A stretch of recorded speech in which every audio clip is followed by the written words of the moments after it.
Ya, don Julio, a ver, empezamos. Ok. Bueno, primeramente le agradezco por aceptar esta entrevista y por favor, para empezar, me indica su nombre completo, su edad, sexo y nivel educativo. Bueno, mi nombre es Julio César Lucano Torres, tengo 48 años de edad, eh, soy docente de profesión. Ya, a ver, empecemos con las preguntas. ¿Cuáles considera que fueron los principales problemas económicos, políticos y o sociales que vivieron en el gobierno de Alberto Fujimori en el Perú? Bueno, en el aspecto económico, considero pues que uno de los principales problemas durante el gobierno de Alberto Fujimori fue la alta inflación que se experimentó, ¿no? En los primeros años de su gobierno, ¿no? Además que más o menos en el año 1990 existió una crisis financiera, ¿no? Que generó un clima de incertidumbre en todo el país, ¿no? Y políticamente, pues uno de los problemas más destacados fue la concentración del poder que tuvo Fujimori, ¿no? La verdad, asumo de que ha tenido que tener una estrategia para combatir, ¿no? Ese problema económico que está generando, ¿no? En todo el Perú en esos momentos. Ujú, ok. ¿Qué medidas se implementaron para combatir la inflación durante el gobierno de Fujimori? ¿Y por qué fueron efectivas o cree usted que quizás no fueron efectivas? Que recuerde uno de los planes que se implementó fue el plan de la austeridad, ¿no? Que buscaba reducir el gasto público para controlar mejor el dinero, porque la inflación era tremenda, ¿no? Se aplicaron políticas en la apertura comercial, la reducción arancelaria. Bueno, creo que fueron efectivas en cierta medida, ¿no? Ya que lograron reducir la inflación de manera significativa, ¿no? Pero sin embargo, también generaron desequilibrios y desigualdades económicas, ya que se beneficiaron principalmente a las grandes empresas y a los sectores económicos más poderosos. Y además, creo que estas medidas tuvieron un alto costo social, ¿no? Con la implementación de políticas de ajuste que afectaron principalmente a la población más vulnerable, ¿no? A la población menos beneficiada económicamente. Ok.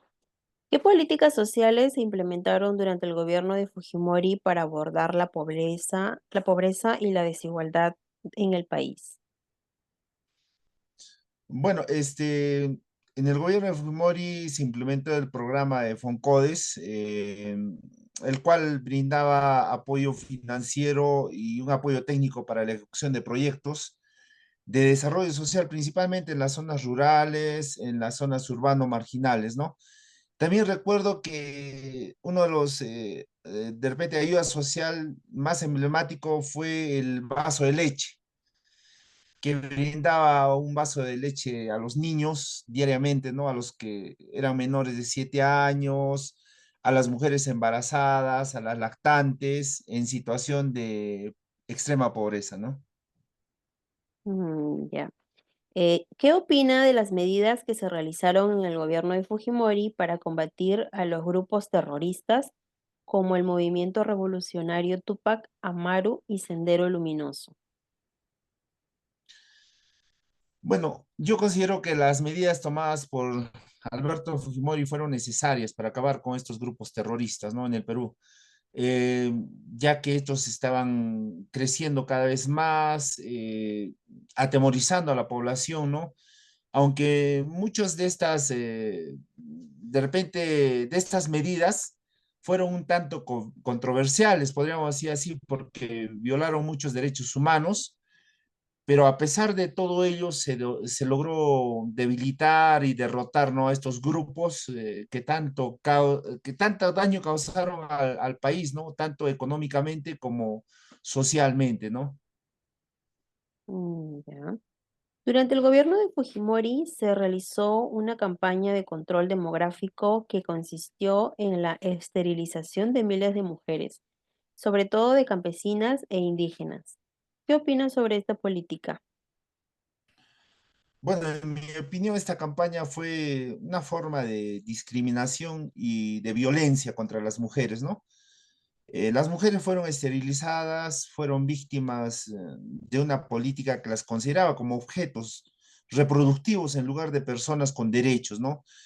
Esta campaña se llevó con un pretexto, ¿no? De controlar el crecimiento demográfico y reducir la pobreza, pero sin embargo, en realidad se trató pues de una forma de controlar de repente la capacidad reproductiva de las mujeres, ¿no? Y la verdad, este es un tema que trajo pues bastante controversia, ¿no? Hasta el día de hoy existen denuncias, ¿no? Contra ese trato, ¿no? Inhumano que hicieron contra estas mujeres, inclusive sin haberlas consultado, pues en su mayoría estas mujeres pertenecían, ¿no? A una clase social baja, ¿no?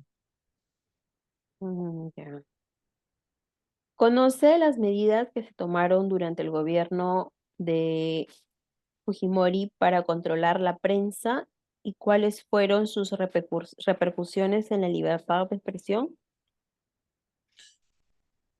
Bueno, en esos años, la medida que tomó Fujimori fue principalmente callar a la prensa, ¿no? Se cortó la libertad de expresión. Más que todo, se compró la información que ellos querían que el pueblo escuchase, ¿no? De esa manera manipuló grandemente, de repente, la verdadera noticia, ¿no? Y bueno, ¿no? A los que sí trataban de dar la noticia fueron perseguidos de una u otra manera, silenciados, atemorizados, ¿no? Y no permitió pues que la noticia realmente se diera en un contexto verdadero de lo que socialmente acontecía en esos años. Ya. Para terminar, dígame, ¿cuáles fueron los eventos que llevaron a la caída del gobierno de Fujimori en el año 2000 y qué consecuencias tuvo para el país? Bueno, el evento creo que más importante fueron las pruebas que salieron para mostrar el índice alto de corrupción que el gobierno de Fujimori estaba manifestando, ¿no? Que había en ese entonces, ¿no? Para mí fue la gota que rebasó el vaso, ¿no? Ya que tenía, gracias a ese acontecimiento, él quiso abrir nuevas elecciones y entonces acabó su gobierno, ¿no? Lamentablemente, los Vladivideos, las noticias del momento que se empezaron a descubrir, creo que fueron un agente vital para que la mayoría ya no crea, ¿no? En el gobierno de Fujimori. Creo que de esa manera su gobierno, pues, empezó, ¿no? A verse en una caída, ¿no? En la cual ya no pudo él, inclusive huyó, creo, a Japón y mediante un fax, él renunció, ¿no? Y esto fue prácticamente el fin de su gobierno. Ok. Muchas gracias por participar de esta entrevista.